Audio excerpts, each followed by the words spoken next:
Welcome back to Studio Chatter. All of us have had some of those moments of high anxiety. Welcome Maddy Talbert from Maple Mountain Therapy and Life Coaching to the program. Thank you for being here. Welcome, Maddy. Thanks, ladies. Good to see you again. Back to school is just around the corner, and that can be high anxiety for some folks. Right. So how are just some minimal ways that maybe parents or students can start tackling that now? Well, anxiety is a real problem. We have 18 to 20% of our society suffer from anxiety, and this is major anxiety. I would even think it's higher than that. Well, So all of us crazy. have anxiety, but major anxiety that needs treatment is About 20%. A different 20% of people.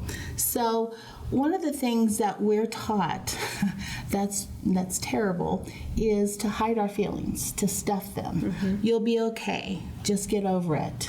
Don't cry. You know, from very young ages, we're taught these things. What it does, it keeps the anxiety in our bodies. And so releasing the anxiety is the best thing you can do. And so that's in my therapy, I teach people a lot of different techniques to do that.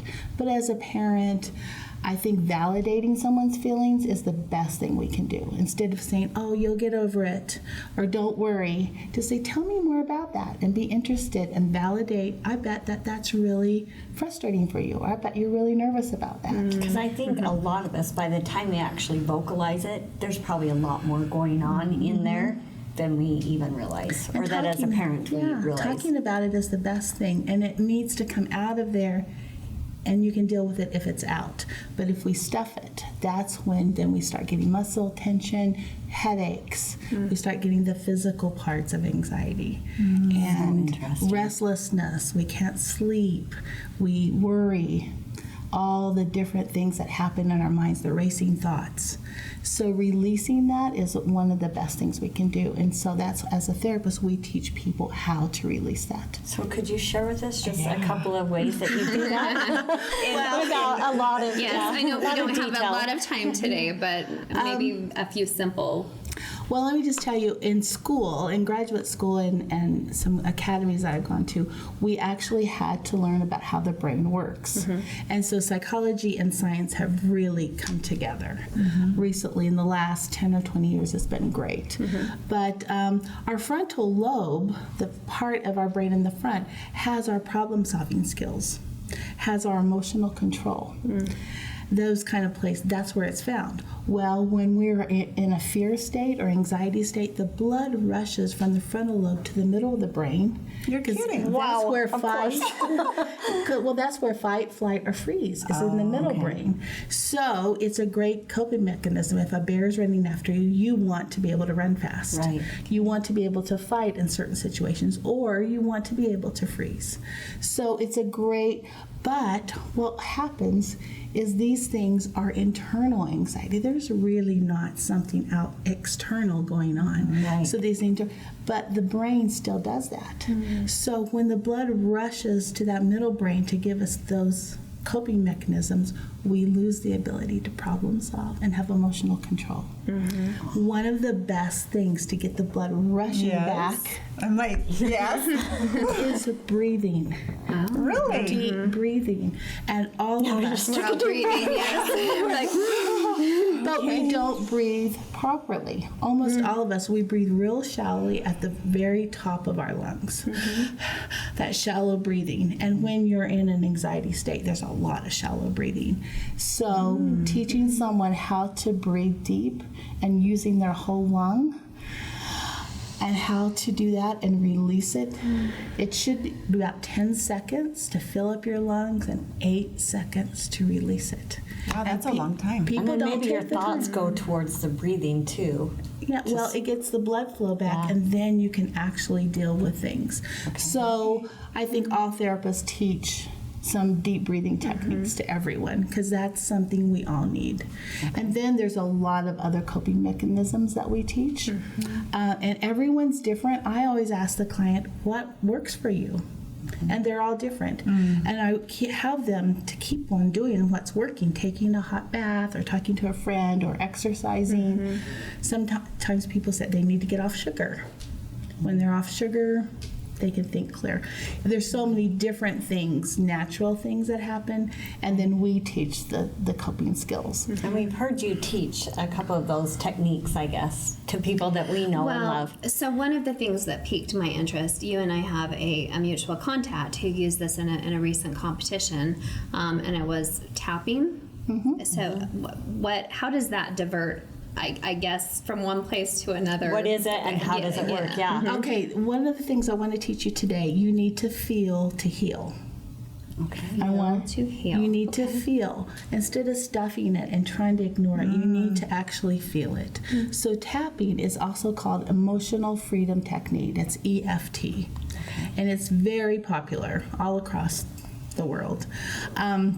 So it's one of the basic skills that I teach, but we use these nerve endings in our body, and it sends the message straight to the brain. There's some here, here, here on the face, and there's different places.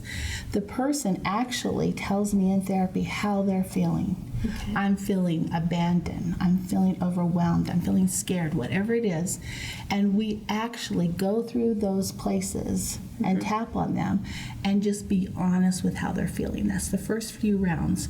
You say, I am feeling. As you're tapping those areas. I am feeling so hurt. I am feeling so anxious. I am so scared. And you are honest and you get those feelings out instead of stuffing them. Okay. So the first part is just getting those feelings out and being honest, because other people don't validate us. We go to our best friend or our mom, or they'll say, oh, you're fine, you'll get over it. Right. You know, and dang it, we want someone to validate us. So I teach people how to validate their own feelings. Do they need validation after they've done something like that, or not?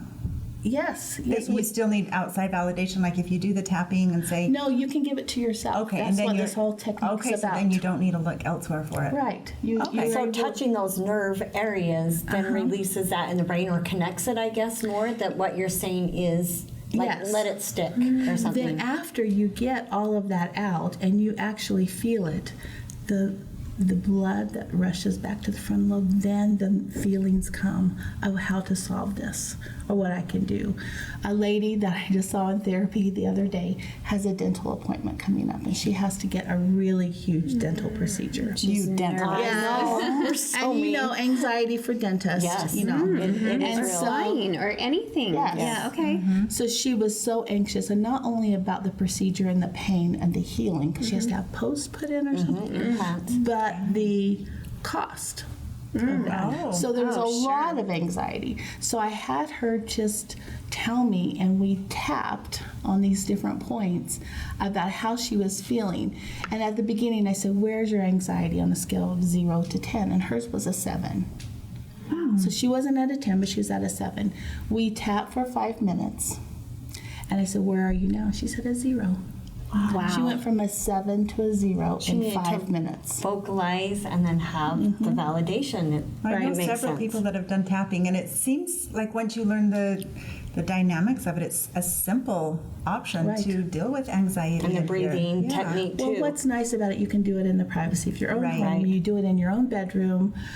When I was working, I just retired last October, I would actually go in the bathroom before I had a presentation or a big meeting that I needed to go to, and I would do that in the bathroom. And I teach high school students, you can go into the bathroom and do this for I have a quick question though, because you said like tap and say like if you're scared. So you wouldn't sit and say, I am scared, because that's kind of like a negative thing. Would you just say, I'm excited or I'm thrilled? Like take a positive spin on it? No, I think it's real.